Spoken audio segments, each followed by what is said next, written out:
Ayan, ito na po, binago na po namin yung itsura niya. Gumawa po, of course, pumuti. Dahil yun po yung request niya. Pwede mo ba namin paguhin yun? Kasi magician ako. Alright! Okay, kids! Handa na ba kayo? Gusto niyo na ba siyang makita? Okay, tatay ng 3, 2, 1! Isa ba? Sabay-sabay! 2, 1! Mami Vanessa, ito na po yung nakayanan namin. Here we go. Ayan. Pasensya na po kayo, ha? Yan na po yung nakayanan namin, eh. Ayos ba? Hindi ayos. Bakit? Ang sakit sa ilong na itong ginawa nyo. Tingin ka lang sa kanila. Pagtiisan mo na, eh. Kung napili ni Kuya Clown, eh. Harap ka sa kanya, kay Kuya Clown. Harap ka. Hoy! Sagyasi ka! Bakit? Kaya nga ano? Kinakagahan ako kanina, eh. Sige. Yung pagkabag mo na yun, dito ko ituloy. Sige.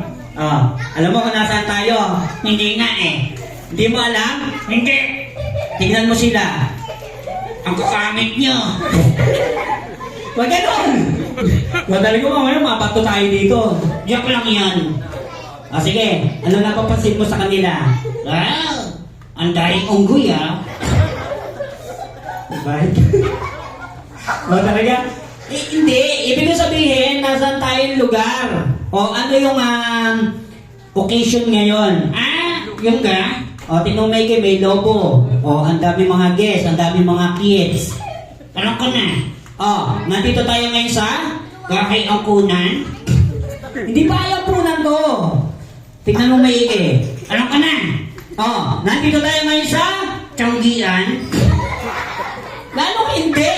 Sila na nga lang ang tatanungin ko. Bakit ba tayo nandito? Dahil may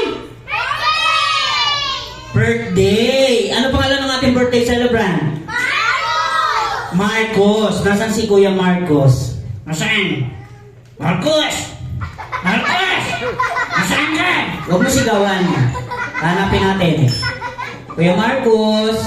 Nasaan na ba? Nasaan yan? Marcos! Halika dito!